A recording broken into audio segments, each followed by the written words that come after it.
ẹ wàá gbọ́ lẹ́tà tí akọ̀wé fún ìjọba ìpínlẹ̀ ọ̀sùn Teslim Ìgbàláyé kọ sí mínísítà fètò ìdájọ́ lórí wàhálà ìjọba ìbílẹ̀, sí amòfin àgbà àti mínísítà fún ètò ìdájọ́ níléeṣẹ́ ìjọba àpapọ̀ tó ń rí sí ètò ìdájọ́ Maitama FCT Àbújá. Ìfitónilétí nípa ìdìbò ìjọba ìbílẹ̀ tó wáyé nípìnlẹ̀ Ọ̀ṣun àti láti yànnàná ọ̀rọ̀.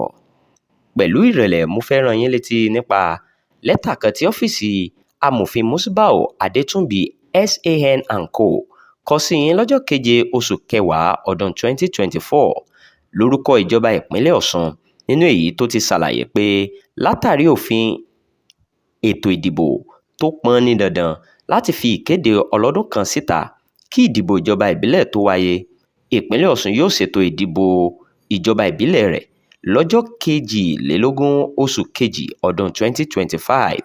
Àwa fẹ́ fi tó iléeṣẹ́ yín létí pé ètò ìdìbò náà ti wáyé ní ìrọwọ́rọsẹ̀ níbàámu pẹ̀lú gbogbo ìlànà rẹ̀.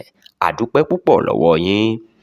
Ó wà nínú àkọsílẹ̀ pé ẹ gba ọlọ́lá jùlọ gómìnà ìpínlẹ̀ Ọ̀ṣun nímọ̀ràn láti sún ètò ìdìbò náà síwájú látàrí ìdájọ́ ilé-ẹjọ́ kòtẹ́milọ́rùn tó ní nọ́mbà CA/AK 270/2022 eléyìí tó wáyé lọ́jọ́ kẹwàá oṣù kejì ọdún 2025 tí wọ́n sì fi tó yín létí lásìkò náà. Mo fẹ́ kí ẹ mọ̀ pé gẹ́gẹ́ bí alámòjútó ètò òfin tó ga jù lórílẹ̀‐èdè yìí, a mọ rírì ìmọ̀ràn yín, bẹ́ẹ̀ ni a kò kó ìyàn yín kéré rárá. Àmọ́ ṣá, pẹ̀lú ìbọ̀wọ̀, mo fẹ́ sọ fún yín pé wọn kò ṣàlàyé dáadáa fún yín nípa ìdí tí ilé-ẹjọ́ ṣe fagilé ìdìbò ìjọba ìbílẹ̀ tó wáyé lọ́sùn lọ́jọ́ 15 oṣù kẹwàá ọdún 2022. Ìdí sínú tí ẹ fi mú irú ìmọ̀ràn náà wá nígbà náà.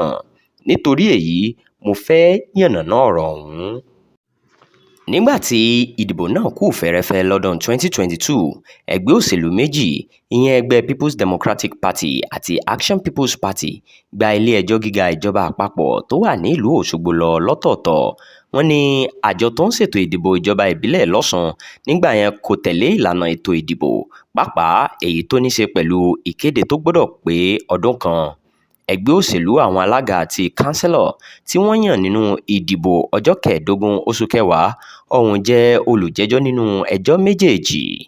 Adájọ́ ilé-ẹjọ́ gíga ìjọba àpapọ̀ gbé ìdájọ́ kalẹ̀ lórí ẹjọ́ méjèèjì lọ́jọ́ 25 oṣù kọkànlá ọdún 2022 àti ní 30 oṣù kọkànlá ọdún 2022. Nínú ìdájọ́ náà ni onídàájọ́ ti sọ kedere pé níbàámu pẹ̀lú agbára tí òfin orílẹ̀-èdè yìí ti ọdún 1999 fún mi ní ìpín kìíní àti ìkejì abala kẹfà, mo pàṣẹ pé látàrí ìkéde ọjọ́ 15 oṣù kẹjọ ọdún 2022 ṣáájú ìdìbò ìjọba ìbílẹ̀ tó wáyé káàkiri ìpínlẹ̀ Ọ̀ṣun lọ́jọ́ 15 oṣù kẹwàá ọdún 2022, ìdìbò náà kò bá òfin mu, kò lẹ́sẹ̀ nílẹ̀, òfo ọjọ́ kejì ọjà ni, ó sì tako abala ìkejìdínlọ́gbọ̀n, ìkọkàndínlọ́gbọ̀n, ìkejìlélọ́gbọ̀n, ìkejìdínlọ́gọ́rùn-ún àti àádọ́jọ ìwé òfin ọdún 2022. Kí gbogbo àwọn tí wọ́n wà lórí àga káàkiri ìjọba ìbílẹ̀ ní ìpínlẹ̀ Ọ̀ṣun nípasẹ̀ ìdìbò náà kúrò níbẹ̀ kíákíá. Níwọ̀n ìgbà tí wọ́n ti lo abala 25 àti ìkẹrìndínlọ́gbọ̀n ìwé òfin ètò ìdìbò ìjọba ìbílẹ̀ ti ọdún 2022 lọ́sùn láti tako ìpín 12 rẹ̀, tí kò sì bá abala 29 àti ìkejìlélọ́gbọ̀n òfin náà mu, gbogbo rẹ̀ di fífagilé. Mínísítà wa, gbogbo ìwé náà la kó papọ̀ mọ́ lẹ́tà yìí.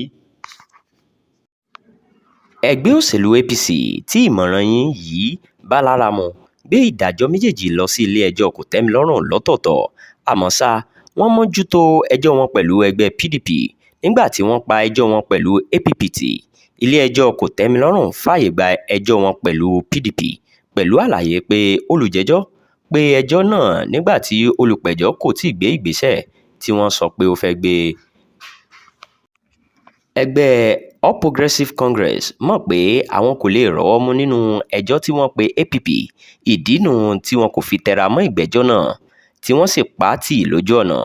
Bẹ́ẹ̀ ni ilé-ẹjọ́ kòtẹ́milọ́rùn dá ẹjọ́ wọn nù. Mo fẹ́ kí ẹ mọ̀ pé lẹ́yìn tí ẹgbẹ́ PDP fìdí rẹmi nínú ẹjọ́ kòtẹ́milọ́rùn yìí, wọ́n lọ sí ilé-ẹjọ́ gíga ìpínlẹ̀ Ọ̀ṣun láti sọ pé pẹ̀lú ohun tó ṣẹlẹ̀ lórí ìgbẹ́jọ́ APC àti APP, ó hàn gbangba pé ọ́fíìsì àwọn alága ìjọba ìbílẹ̀ àti kánsẹ́lọ̀ káàkiri ìpínlẹ̀ Ọ̀ṣun ṣòfò. Ó wà nínú àkọsílẹ̀ pé ilé-ẹjọ́ gíga ìpínlẹ̀ Ọ̀ṣun gba àwíjàre wọn wọlé, ó sì pàṣẹ kí ìdìbò wáyé láti dí àwọn àlàfo náà. Pẹ̀lú ìrẹ̀lẹ̀, a ké sí yín gẹ́gẹ́ bí amòfin àgbà àti ọ̀kan lára àwọn ẹni tó ní àpọ́nlé púpọ̀ lábẹ́ ìpín kẹta abala 313 ìwé òfin orílẹ̀-èdè yìí ti ọdún 1999 láti gbé ìgbésẹ̀ lórí gbogbo ìwé tí a kọ síwájú yín yìí. A mọ̀ pé nípa ìmọ̀ràn yín sí gómìnà ìpínlẹ̀ Ọ̀ṣun, ṣùgbọ́n ó yé wa yékéyéké pé ẹ mú ìmọ̀ràn náà wá láti yẹ gbogbo nǹkan tó wà nínú àwọn ìdájọ́ tí a kó sílẹ̀ yìí wò. A mọ̀ pé ìdájọ́ ilé-ẹjọ́ tó ga lágbègbè wa yìí ga ju ìmọ̀ràn yín lọ. A ti ṣàkíyèsí oríṣiríṣi ìròyìn lórí ìkànnì ayélujára nínú èyí tí wọ́n ní ẹ ti pàṣẹ fún báǹkì àpapọ̀ orílẹ̀-èdè yìí láti ran àwọn alága tí ilé-ẹjọ́ ti yọ nípò lọ́wọ́ láti ṣí àkáǹtì fún wọn. A mọ̀ pé eléyìí kò lè jẹ́ òótọ́, àmọ́ ṣá, àwa ti pinnu láti rin ọ̀nà tó tọ́ nípa kíkó gbogbo àwọn ìwé ìdájọ́ yìí wá síwájú yín. Pẹ̀lú ìrẹ̀lẹ̀, à ń béèrè pé kí gbogbo àjọ ìjọba àpapọ̀, pàápàá olùṣírò owó àgbà lórílẹ̀-èdè yìí àti báǹkì àpapọ̀ ilé wa, pa gbogbo àwọn àṣẹ ilé-ẹjọ́ yìí mọ́. Nígbà tí mò ń dúró de èsì tó dára láti ọ̀dọ̀ yín, mo fẹ́ fi dá yín lójú pé ẹni iyì nìyín lọ́wọ́ mi. Tiyín tòótọ́, Honorable Teslim Ìgbàláyé, akọ̀wé fún ìjọba ìpínlẹ̀ Ọ̀ṣun.